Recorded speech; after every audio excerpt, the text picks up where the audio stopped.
On the morning of September 11, 2001, 19 men armed with box cutters directed by a man on dialysis in a cave fortress halfway around the world using a satellite phone and a laptop directed the most sophisticated penetration of the most heavily defended airspace in the world, overpowering the passengers and the military combat-trained pilots on 4 commercial aircraft before flying those planes wildly off course for over an hour without being molested by a single fighter interceptor.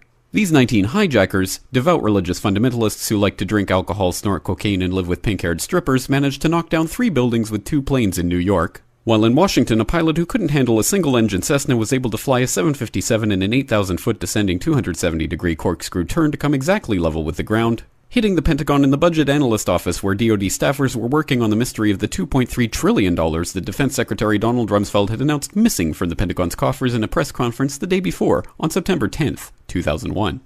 Luckily, the news anchors knew who did it within minutes. Osama bin Laden. The pundits knew within hours. Osama bin Laden. The administration knew within the day. Terrorists who committed these acts and those who harbor them. And the evidence literally fell into the FBI's lap. That a hijacker's passport was found blocks from the World Trade Center crash site, if you can believe that.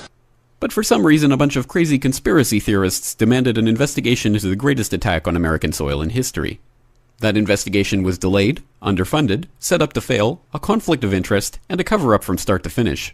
It was based on testimony extracted through torture, the records of which were destroyed.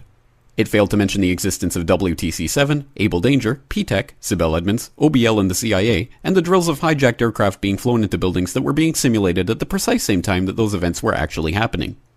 It was lied to by the Pentagon, the CIA, the Bush administration, and as for Bush and Cheney, well, no one knows what they told it because they testified in secret, off the record, not under oath, and behind closed doors. It didn't bother to look at who funded the attacks because that question is ultimately of little practical significance.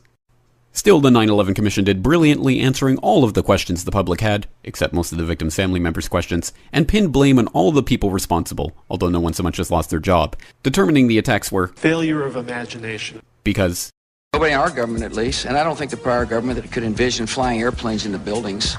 Except the Pentagon, FEMA, NORAD, and the NRO. The DIA destroyed 2.5 terabytes of data on Able Danger, but that's okay because it probably wasn't important. The SEC destroyed their records on the investigation into the insider trading before the attacks, but that's okay because destroying the records of the largest investigation in SEC history is just part of routine record keeping.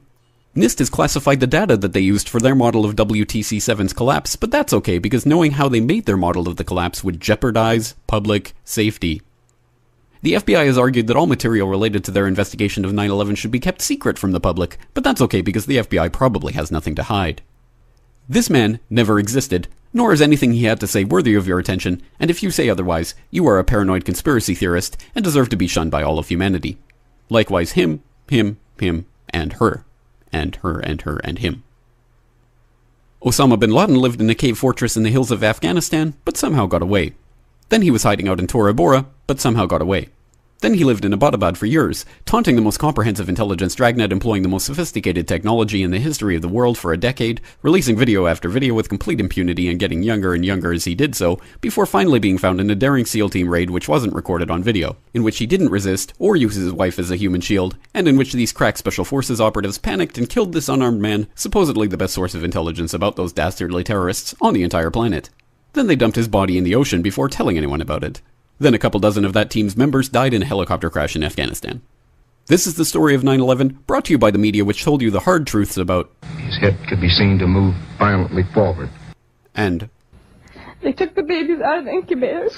And mobile production facilities. And the rescue of Jessica Lynch. If you have any questions about this story, you are a batshit paranoid tinfoil dog-abusing baby hater and will be reviled by everyone. If you love your country and or freedom, happiness, rainbows, rock and roll, puppy dogs, apple pie, and your grandma, you will never ever express doubts about any part of this story to anyone. Ever.